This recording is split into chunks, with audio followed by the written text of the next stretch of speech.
Then remain standing for a moment of silence. I pledge allegiance to the flag of the United States of America and to the republic for which it stands, one nation, under God, indivisible, with liberty and justice for all. Please keep in mind, with yesterday being Memorial Day, all our soldiers, all our men and women that are giving their life for this country, and also the men and women that are protecting us around the world currently.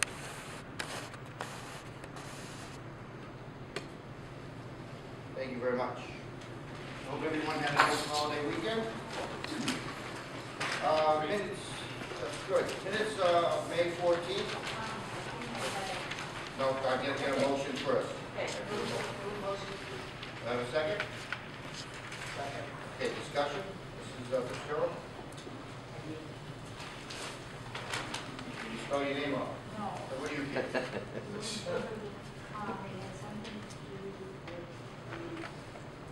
the discussion, it's on motion, on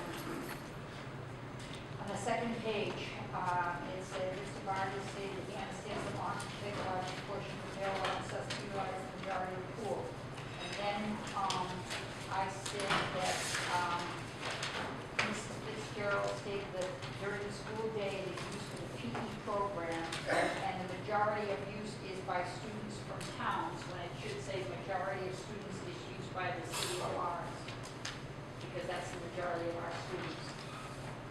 All those in favor? Aye. Anyone opposed? Okay. How you doing, Aaron? No, I said, how you doing? Good. Cash balance report, please. Yes, cash balance report for May 22nd, 2013. We began the month on May 8th with a balance of $2,263,269.01. We had deposits May 9th through May 22nd, totaling $999,677.44.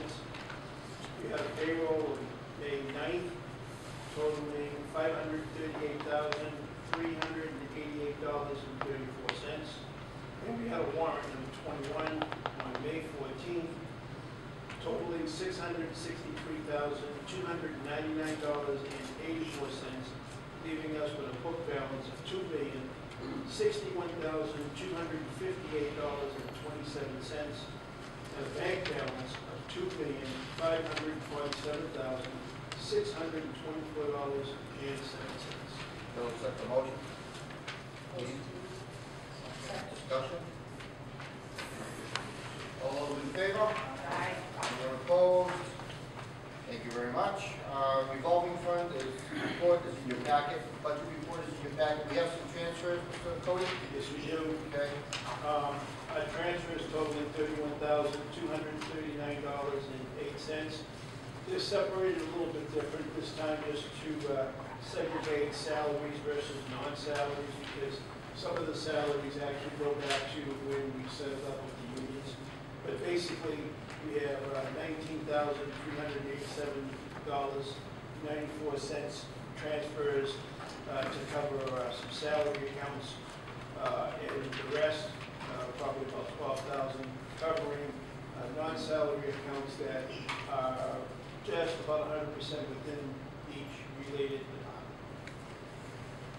I have the a motion. Move the recommendation of transfer. Discussion. Excuse me. All those in favor? Aye. Anyone opposed? Thank you very much. Communications, donations, 1999 Mercedes-Benz, valued at $3,825 by Mark and Denise Johnson from Vanderbilt. Community service projects, the auto collision division. We finished a rear bumper on a vehicle for the LAWRNCE Auxiliary Police Department. Replaced and refinished a fender on a vehicle for the Methuen School Department. Repaired and refinished the roof of a vehicle for the Methuen Police Department. We received a nice letter from the Methuen Fire Department thanking us for the outstanding work that Automotive Collision has done on their vehicles. Public participation? Good evening, honorable member of the school committee. The important year of 2013, the year of election, while the main concern of any school from Lawrence to Andover to this school is they bring more parental and community involvement.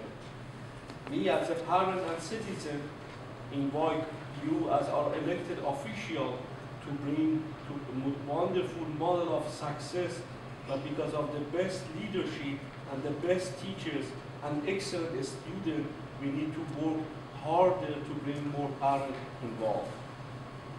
On the street or the community, parents now they know that they can watch these wonderful meetings at the convenience their home, at the YouTube, at the computer. We're trying hard to bring the importance of the parent involvement. We have to know that a school such as Greater Vocational School has been so great because of the best teachers. We always have to remember how important our teachers and the union are to building up this school. Has been a wrong trend across the nation to blame the downfall of any academic or any school on the teachers. That has been wrong because we as a community, as a parent, and the school staff and the teachers, we make this school and any other schools stronger. Let's work together in this election year to recognize our importance of our teachers and the union and move forward. Thank you. Thank you very much. Okay, before we go to the superintendent, an update please on the MSBA, please. On the MSBA, you have should have a document there. I'm going to ask the committee to vote on this. It's really a reassessment of the budget. What MSBA, they met, the preliminary team met, which they do, which is some engineers and some other officials from MSBA. They do a review of the budget, and they make the recommendation to the full MSBA committee, and this is what they're recommending, which typically get voted on positively. Rarely is it not approved, but there's some big changes from our original expectations, so I wanted to make sure the committee is comfortable with what that means to our sending community. So if you look on there, we have what we've requested and what's eligible and what they have identified as ineligible. So the original request, we had the feasibility study for $53,400,000. That's been approved. The OPM for $398,000. That's okay. Architect and engineering costs $350,500. And then construction $4,996,156. The original request and the original budget, we were looking for $634,515 to replace the boiler. They deemed that ineligible. They won't cover the cost of 80% of that. The chiller plant, they deemed ineligible $395,059. What they're doing is appreciating the existing chiller system and saying that they feel as though there's still almost $400,000 value in that system. They will cover $1,034,629, which includes totally the system that's obsolete as well as part of the existing system to upgrade it. The shop ventilation, they're covering all of that for $909,405. The pool, they're not covering any of it, $563,638. The radiant heat, they're covering $489,615, not covering $186,953. The domestic hot water, they're covering $194,485, not covering $74,261. And they're covering all of the VFD controls of $513,596. So what that means to the district is they deemed ineligible $1,854,426, of which the district would have to cover, as well as the 20% of the $3,000,000 $30,197 for a total cost to the district of $2,774,503,000. So it would be, at this time, the committee would have to decide if they wanted to pull any parts out of the project. One of the things I would say that as we go down this list, the boiler replacement, I would recommend we pull it out. We could get a performance contract for that and get that done a different way at very little cost to the district. It would pay itself off over time. So I would suggest we pull that out of the project. We have to let them know what we're going to do out, what we're going to leave in the project at this time, based on what the district's willing to bring to the cities and towns. The chiller plant, $395,059. That's an added cost to the district, which really is I think, will make a huge difference in terms of the performance of the air conditioning and the savings to the school over time, which would be about a 3-year payback. But if we pull that out, then we're pulling out the whole chiller plant project. That would be a huge problem for us.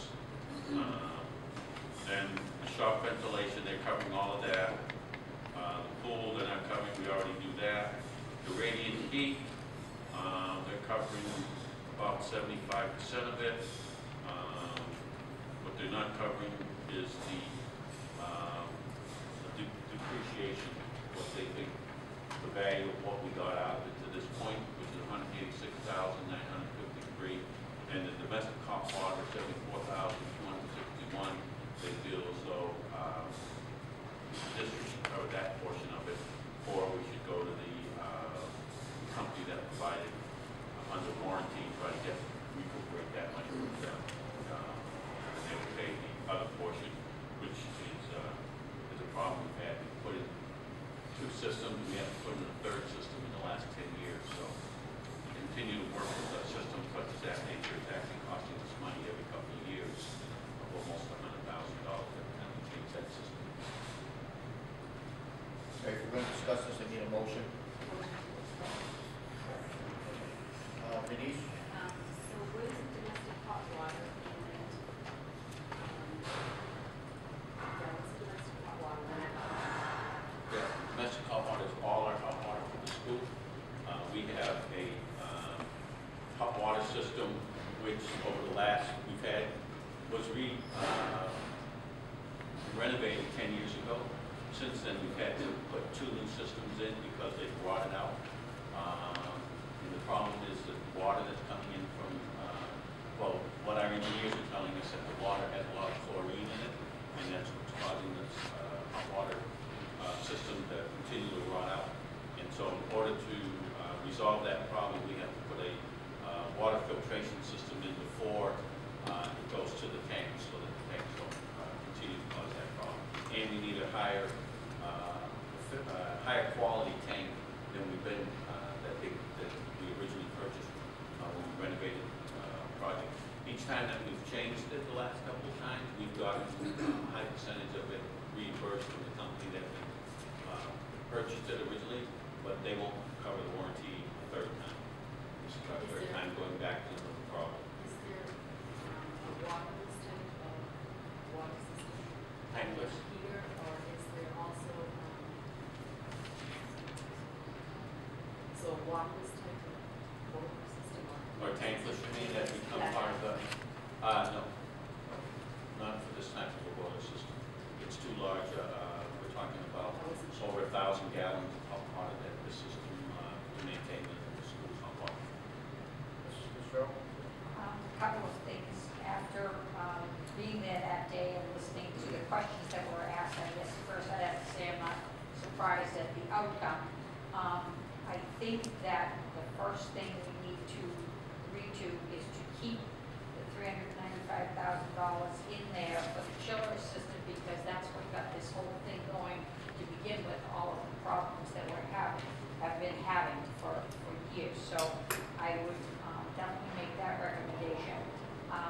The fact that John said we can live without a new boiler would have been nice, but we can, through a contract, take care of that problem. And then I would make the recommendation at this point in time, unless MSBA came flying at us, to remove the pool HVAC from that until we could further study it. I look at all of the years that there were no problems, and then to all of a sudden have some problems. I think I'd like to have that looked at again and find out how it could go 30-something years with no problems. And then, so, but I'm not surprised at the results. Disappointed. Go ahead. Just one question. Domestic one. Do they sell a water shop? Well, the part of what we're including in this is a water system to, whether it needs often or a filtration system that removes some of the chlorine. It's the chlorine that's the problem. That's the problem. Yeah, so removing the chlorine before we heat the water is what part of this system will do, this new system. Is that a reverse osmosis system or filter system? Do you know what type of system? I'm not sure, I didn't bring the specs with me, but it's a system that was spec'd out by the engineers that they've done in other schools and other communities that had similar problems. They've used the system and it works effectively. Their expectation is once we do this, that the tank should last 20 years. You want to say something before we get going? I was just going to say that with regards to the pool, a couple things with regards to the pool. Doing it with this project would be a lot less. We can pull it out because we're paying for it anyways. But if we decide 2 years down the road to do it, it will be a lot more money. And we'll still have to pay for it ourselves. And at some point very soon, if we do that, go to rectify the problem, then we may end up having to close the pool because of the situation. Because of Thanks, Russell. it is a pretty serious problem. It's not like something that we really can address. I mean, we could take it out of the project and try to do something other than that, but there's no real easy solution to the problem based on what the engineers are saying. Okay. So the 186 is what they propose. We still have value in our current system, correct? Yeah. So how many years does that last? Well, that system, the radiant system, if you went into all the classrooms, you'll see along the window, there's a ventilation of radiant heat that comes down. Right. And that's been in place about 10 years. It's very ineffective in that it doesn't produce very little energy coming down. It's all getting lost in the plenum between the roof and the suspended ceiling.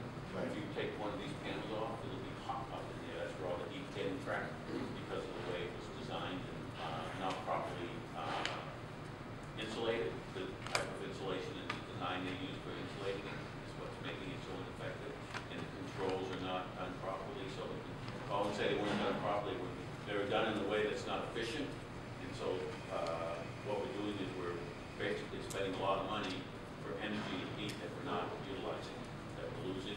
And if you go in the spaces, you go in classrooms, and you go in the office space, those spaces are cold, so what happens is you push up the heat even more for the regular system, and so it's costing us a lot more energy and cost to heat the building because of this radiant system that was designed for us. So this is not just solving a comfort problem, solving a efficiency problem. Right. We'll make both go together. Right. So I guess my question is, who's liable? So you mentioned the domestic water heater, and how you've gone 2 different times to check on warranty, and now you mentioned